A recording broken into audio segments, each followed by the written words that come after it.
Have you ever not passed tech for a missing wheel stud only to sit in the sidelines and watch your best buds drive? Are you living life in fear that the 3 threads holding your wheel on will strip off because of a spacer?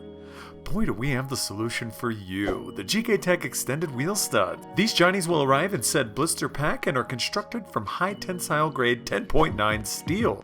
Not saying that's what she said, but these bad boys are 20 millimeters over the OEM short boys.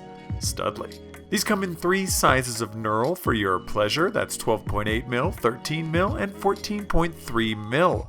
There's a handy-dandy chart on the product page so you know what goes where. If you have dial-up and the pics aren't loading, just tap a stud out and measure said knurl. To install, we'll be demoing on an already removed rear knuck. Start by removing the caliper bolts using Gktech favorite tool number 6 and get them all out of the way. Then remove the disc, head to the back of the knuck, and remove the 4 bolts that secure the hub to the knuck. Separate the hub and the dust shield from the knuck, and then the dust shield from the hub. Now toss the hub in a press like shown, supporting from the bottom, and press out all of those short boys. Now if you're unsure of the knurl size you need, here's where you'd knock one out and measure. Bust out the old calipers, measuring the girth of the spline, aka the knurl. This one happens to be 13 mil and is one of the sizes we sell, and have chosen to replace in this very video. Nice. Now, if you'd already referenced the super accurate chart we have online, you'd already know which ones to get. And stacking them like so, it's like comparing the national average to Ron Jeremy, aka 20 millimeters longer. Anyway, flip the hub, support from the bottom, and press all of the new long boys in from the top.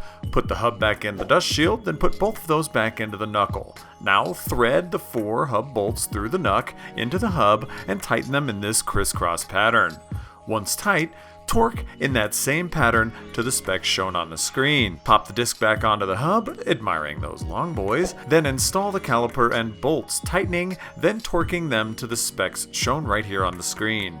And you're done, you big stud. You now have the extra length needed to rock those spacers you had to buy for your poorly fitting wheels. Speaking of studs, these two have at least 2 millimeter longer studs than normal and can be seen flaunting them by doing massive burnouts. So make sure to subscribe. If you can't install these, please have a professional do it and reach out with any questions you may have to this here email address. This has been Officer Dan, Johnny Caps, and Extended Stud Zach with another Gktech how-to. Peace.